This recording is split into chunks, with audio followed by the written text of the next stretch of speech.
A few months back, when I decided to download some of these videos, I had in my mind to recite and share some of my poetry with my friends, colleagues, students. I thought I could discuss some of the cultural dimensions of the country of my choice, Bosnia and Herzegovina. Talk about some social development around the world.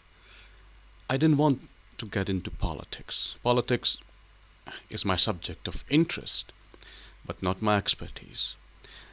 But the way things have evolved in the last few months, I was simply dragged into it. I did not want to respond to Mr. Tariq Fateh. A former student of mine, Mrs. Farida, has protested in her comments that is Mr. Fateh such an important man that Professor Khan had to respond to him. Well, Professor Khan is viewed by maybe perhaps 50 to 100 people, while Mr. Fateh has a fan following in several hundreds and thousands. But I still agree with you, Farida. There was no need to respond to Mr. Fateh. It's not about the number game. It's about the sensibility that he shares with his followers. It's a pity. Because in his latest interview with Tahir Gora, he thinks that India can undo China by its own. It seems these people are disconnected from reality or mentally disoriented, and they need some serious help. A third possibility, they are on somebody's payroll. But whatever the case, I agree with you.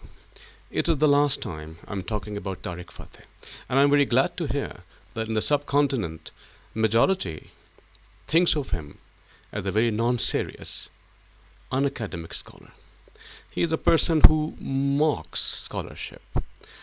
But recently, what I heard from a very genuine scholar actually hurt me a lot.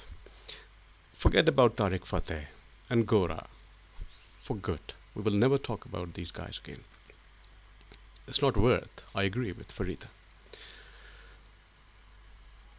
This scholar is called Imran Hussain.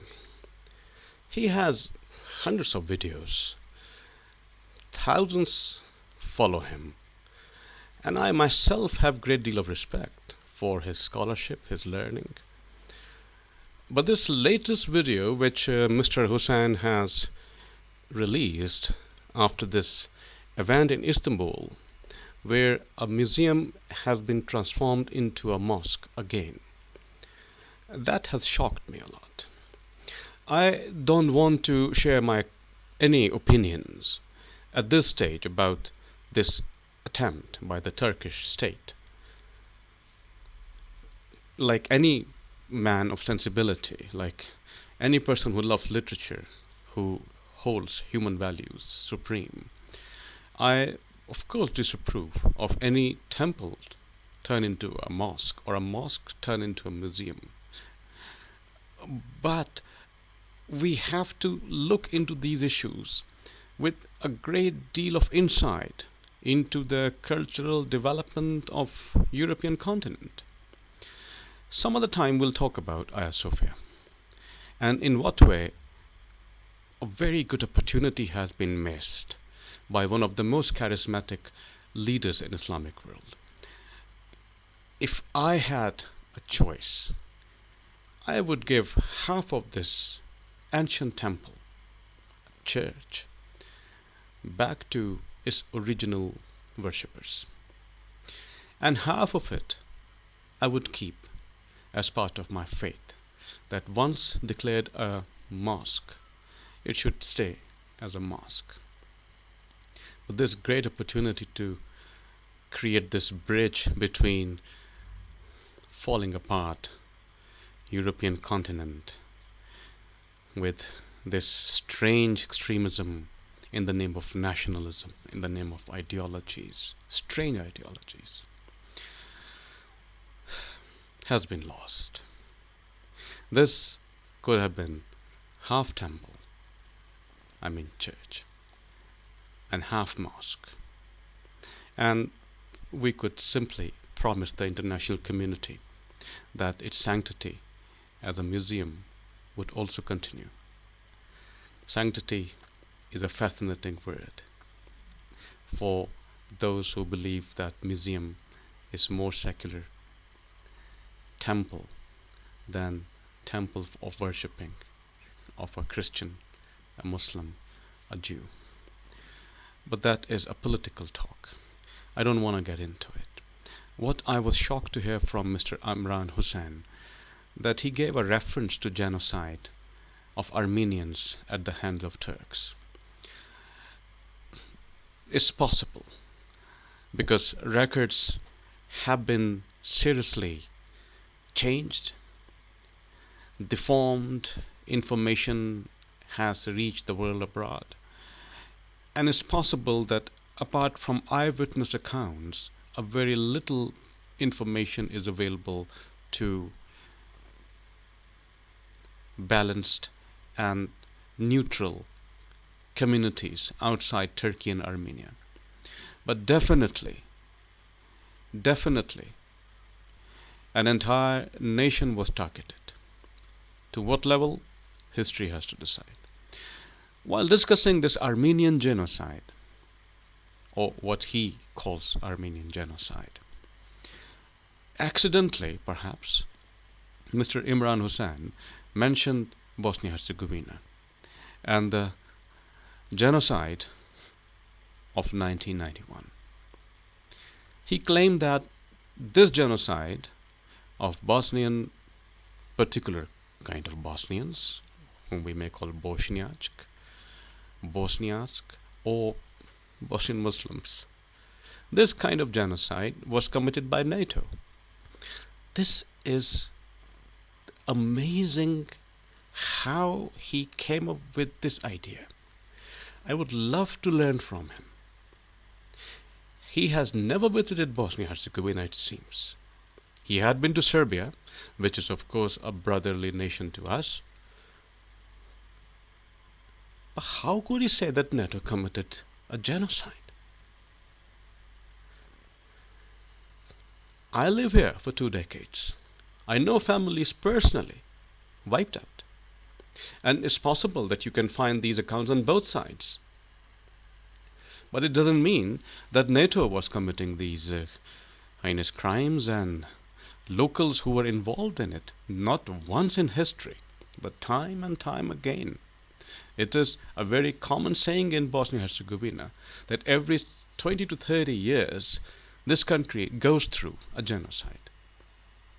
This country has lost territory, has lost people, and has lost its cultural integrity. And Mr. Amir Hussain declares that all this crime against humanity was committed by NATO. And for his information, this place where this biggest genocide after the Second World War took place is called Srebrenica. I wish he had seen a few documentaries at least to check how people call their homeland. I'm very sorry to criticize Imran Hussain, I mean to say, because I personally like him and I think he's a very genuine scholar.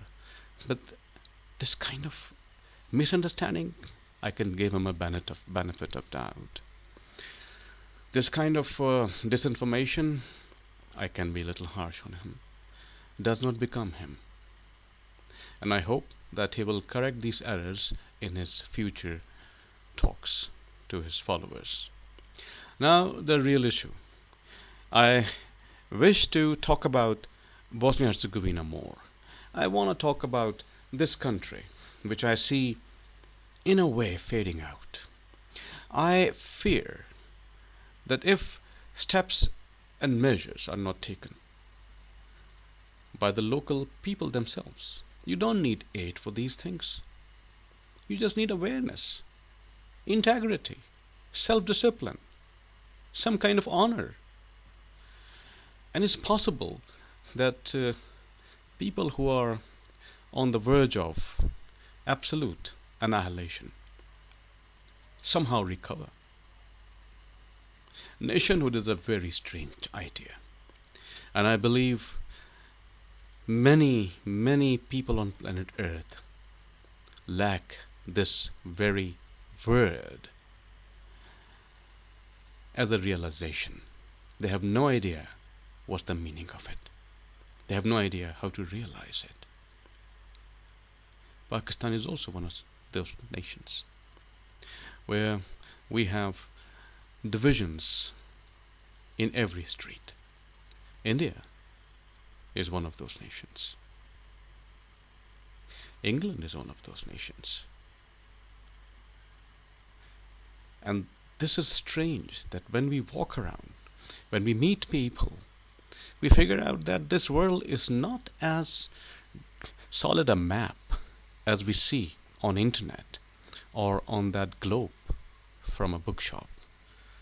It seems that we are living in a very volatile planet where identities are simply crushed by overlapping of interpretations of histories, cultural taboos, ideologies which have existed for millenniums, and no education, no religion has been able to dismantle it. I thought I would talk about Bosnia and Herzegovina. Bosnia and Herzegovina is the country of my choice. I'll continue this talk in part 2. Until then, take good care.